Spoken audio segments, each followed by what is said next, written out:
बोझ एक नई कहानी। कविता अपने माता पिता की बहुत लाडली थी। 3 बड़े भाइयों की बहन थी। कोई भी चीज़ मांगने पर उसी वक्त सामने हाजिर हो जाती। पूरे घर में रौब था उसका। पूरे परिवार और नौकरों पर राजकुमारी की तरह हुक्म चलाती थी कविता। स्कूल में भी पूरा रौब था उसका। बड़े घर की लाडली जो थी वह।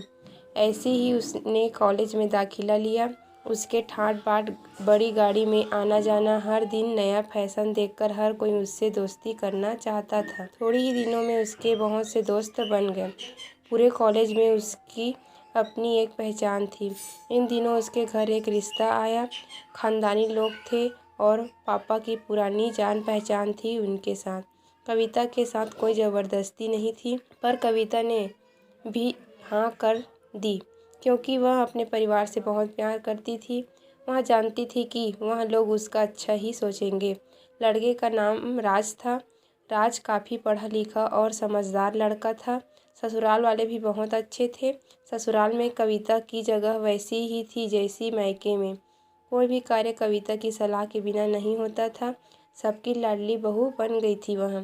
फिर उसके घर एक बेटे का जन्म हुआ। राहुल कविता को जान से प्यारा था। पोता पाकर ससुराल वाले तो फूले नहीं समाते थे। कविता कभी कभी सोचती कि उसकी किस्मत कितनी अच्छी है।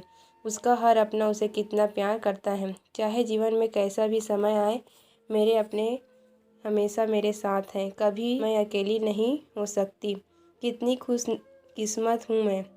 पर शायद कविता की खुशियों को उसकी अपनी ही नज़र लग गई थी। एक दिन वह मायके जाने की जिद कर बैठी। राज को बहुत काम था, लेकिन वह फिर भी उसे ले गया।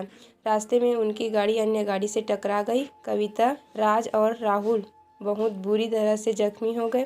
काफ़ी दिनों के इलाज के बाद राज और राहुल तो ठीक हो गए, लेकिन कविता पूरी तरह ठीक न हो सकी।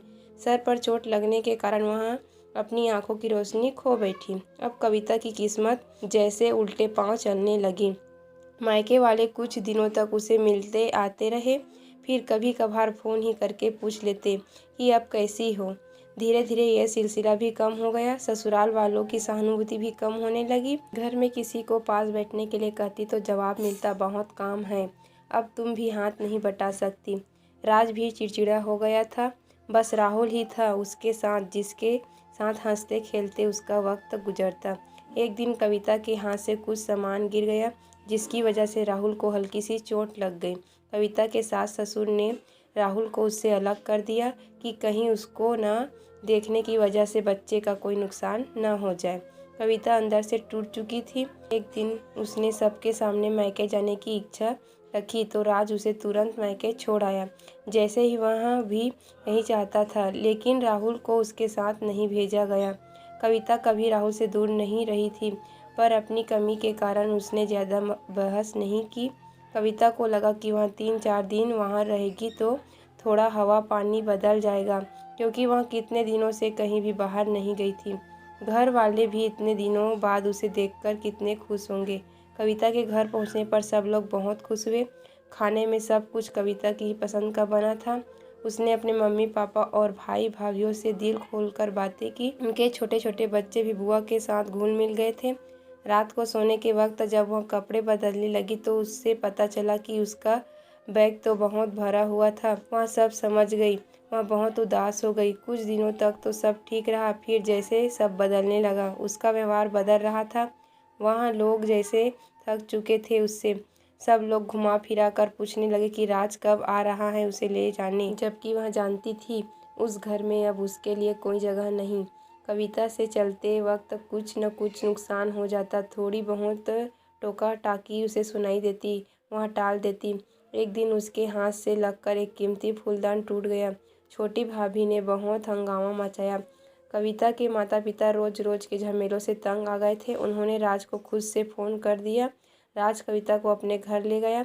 कविता को अपने परिवार वालों से ये उम्मीद न थी कि कविता के कहे बिना घर में एक पत्ता भी नहीं हिलता था। उस घर के लिए वह बोझ बन चुकी थी। राज के साथ ससुराल आते वक्त वह बहुत खुश थी, क्योंकि वह अपने घर जा रही थी, अपने जिगर के टुकड़े राहुल के पास। परंतु यहाँ खुशी भी कुछ पल की ही थी। सारा बंदोबस्त पहले से ही किया हुआ था।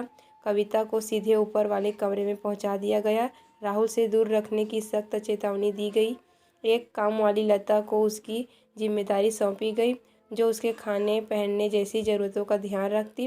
कविता ज़्यादातर चुप ही रहती, कभी कभी काम वाली लता से थोड़ा बतिया लेती। उसके जरिए राहुल का पता चल जाता, जबकि लाडली बेटी और बहू सबके लिए लाडली से बोझ बन चुकी थी।